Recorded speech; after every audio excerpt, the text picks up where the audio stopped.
Hello YouTube, it's me, Fox News 05.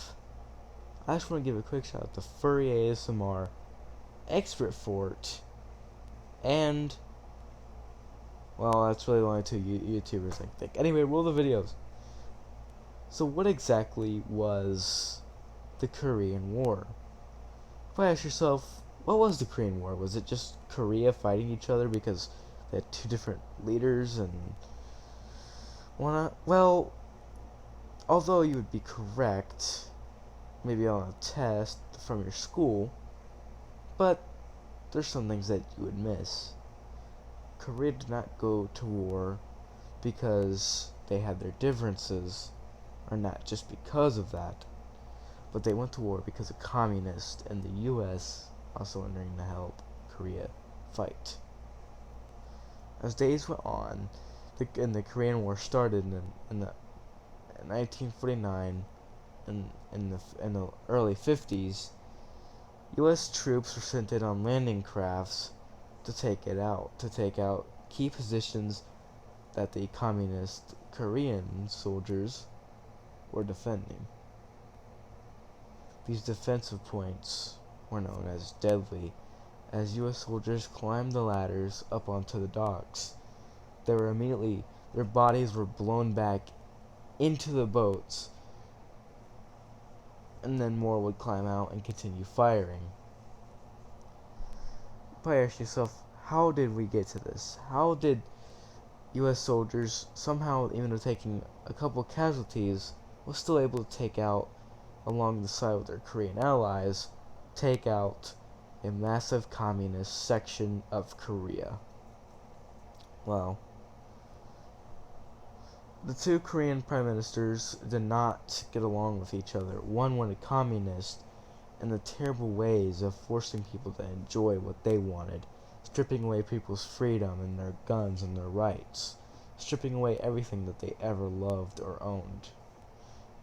You couldn't even drive a car if you really wanted to. You would have to walk to work, and if you tried running away from work, that was punishable by death. However, on the capitalism side, people lived free. They had the rights to carry their own firearms in case they needed to protect themselves from the other side. Not only that, but there was also soldiers that walked around in not white uniforms. That's the other side. My bad. That's a blooper.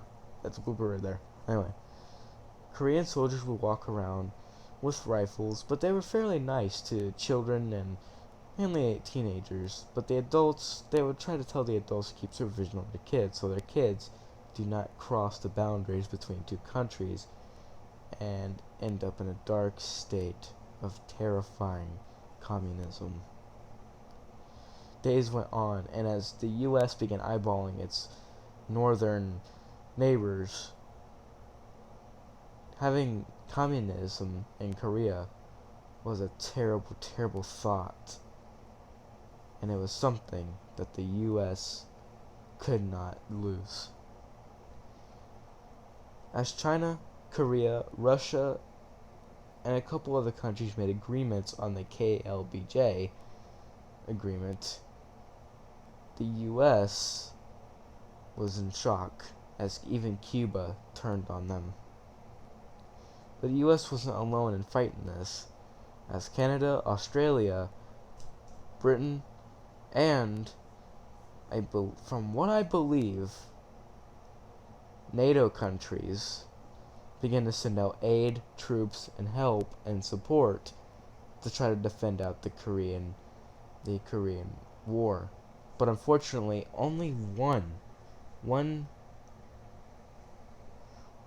full division of soldiers was battle ready, as the rest were severely damaged from World War II.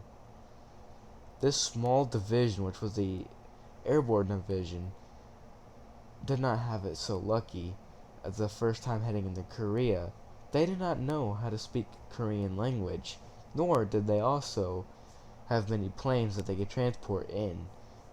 Each plane that they were using could only carry one platoon full of soldiers, which normally in invasion cases, each plane would hold two divisions, and both with the and both would meet up and form one giant squad. As they parachuted in, things turned from totally normal to joking with their friends to turn to a nightmarish hell of pure fire and death. Many soldiers tried running, but they were eventually either captured or slaughtered. The Koreans showed no remorse, or I should say the communism Koreans showed no remorse, no sovereignty. All they cared for in their eyes was the fire of hell and to get revenge on the Western continents. Days went on, and as a U.S. general, which he thought he was a total badass, decided to think, if I set a full invasion of 200,000 men, I will be the greatest person in the world, dude. You're gonna send, so basically, you're telling me you're gonna send 200,000 people into a unknown country, which we don't know the language of, which we don't know their tactics or the way that they use T-34s, and just die? It's a good idea. As this young, but think that he's a badass U.S. general, pushed soldiers in, the more they fell out. Well, damn, that didn't work. Yeah, see, I told you. See, this is why we don't let him in the boardroom anymore. Anyways, as days went on, the Korean freedom fighters were losing day by day, as the communists kept taking over and over. Women and children and parents lost their kids or were forced to work for the military, and if they didn't, it was punishable by death or sent to a POW camp, where even then they'd probably be slaughtered or beat to death for disrespecting the rules of the communism. As days went on, hell broke out in the cities that followed in Korea. People were running through the streets as blood and carnage blew everywhere. People were panicking. Cars were slamming into different buildings and objects. People were dying, and there was nothing the Korean army could do but just sit and fire. A young Korean soldier holds his head and cries as he writes a letter back to his mom saying, "I don't think I'm gonna make it out alive," when the second T-34 shell hits their group and kills all of them.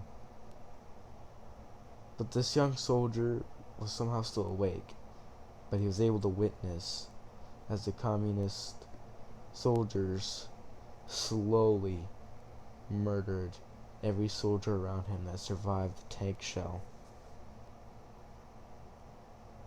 He raised his head slowly, thinking to himself, "Not everybody is bad in this war," he mutters as he falls over and dies.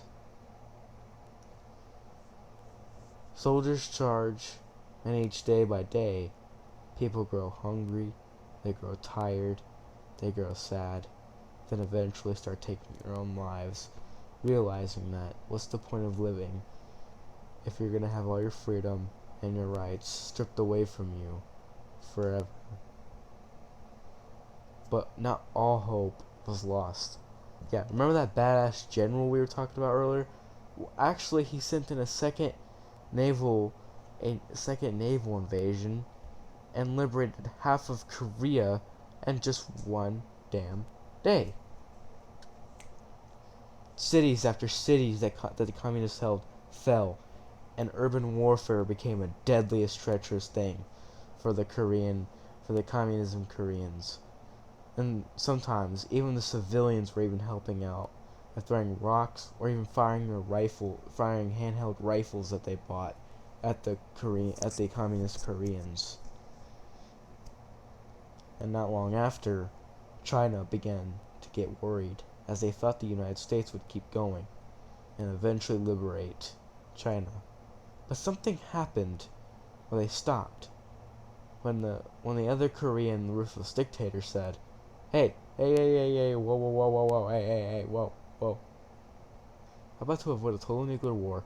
How about you just go back to your side, and I go back to my side? Okay, sounds good.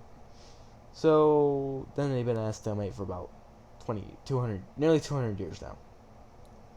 And neither side has even fired a single shot, and you could legit wave at your cousin from the other side.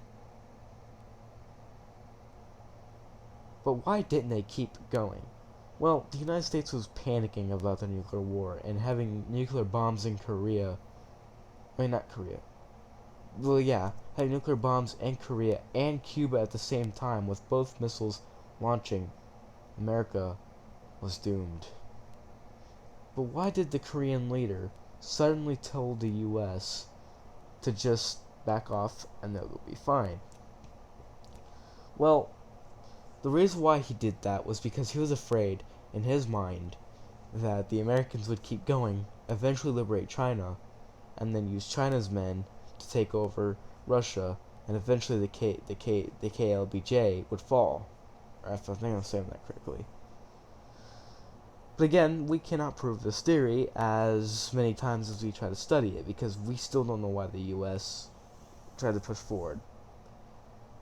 Or at least I can't understand why. But I have speculations that Korea and China was worried that the US would keep going, eventually liberate China, and then take over Russia, ending the wrath of communism. Eventually, Vietnam, Cambodia, and many other countries would fall, and eventually their governments would be punished for having communism. But there was two prices to pay.